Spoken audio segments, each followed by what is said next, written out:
Well, there's a lot riding on tonight's FIFA World Cup qualifier in Adelaide for the Socceroos, and new head coach Tony Popovic, former Socceroo and commentator Bruce Djite joins us from Adelaide Oval. Bruce, there's a lot of pressure going into tonight's game for both players and coach.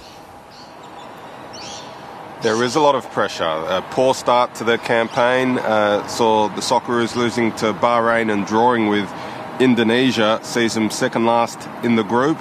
They really want to finish in the top two, and considering Japan awaits and Saudi Arabia, another strong nation in the group, they've got to get all 3 points here in Adelaide tonight. With Tony Popovic taking over, Graham Arnold, how much does that sort of revitalise the team throughout this campaign? And having a new leader take over mid-campaign, does it disrupt anything, or is it a breath of fresh air? Look, I think Arnie did a phenomenal job with the Socceroos, but in football, whenever a new coach comes in, there is always that bounce, that bit of fresh air. Arnie was the head coach for several years, so to have Tony Popovic in now, he's a great motivator. He has been throughout his club coaching career. The boys will be raring to go tonight. They will be wanting to prove that they deserve their spots, whether they're coming off the bench or in that starting 11. So I'm expecting a pretty aggressive Socceroos side tonight. China have had some pretty heavy defeats throughout the qualifying phase, but Australia haven't been playing all that well either. How do you see tonight playing out? Look, I think the Socceroos will start well. They're going to want to start on the front foot.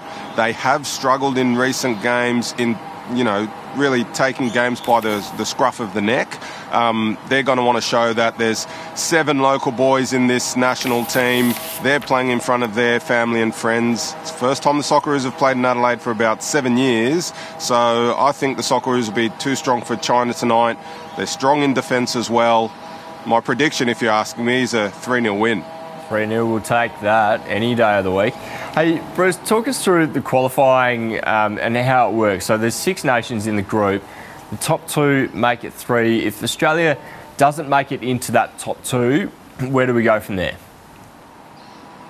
So let's just say, for example, we finish 3rd. We'd be playing off with the 3rd-ranked team in the adjacent group. So that is a treacherous path which we've traversed prior. We've traversed before. Redmayne's penalty saves will go down in history. But for the good of everyone, I think we'd love to see the Socceroos finish in the top 2, get those automatic qualification spots. Yeah, absolutely. We'd love to see it. And then Australia, from after China, the match with China, we go to Japan. They're going to be some tough competition as well. We haven't won in Japan in a very long time. So it makes this game all the more important, really important to kickstart the campaign off under Tony Popovic with the 3 points. Currently only have the 1. Japan are riding high. They're top of the group. They are no easy beats, that's for sure. And, it's going to be a hostile environment over in Japan. It's going to be really important the Socceroos get all 3 points here and do get a result when they fly over there. Bruce, I trust you'll be there tonight in the stands cheering them on. I'll be there. I'll be actually working for Paramount Plus and Channel 10 on the sidelines. I'll have my son with me and we'll all be cheering them on. All 45,000 South Australians here in this full stadium. It's a phenomenal stadium with a great atmosphere, and tonight will be no different. Best stadium in the world, Bruce. We'll cheer hard and get them over the line for us. Thanks for joining us this morning.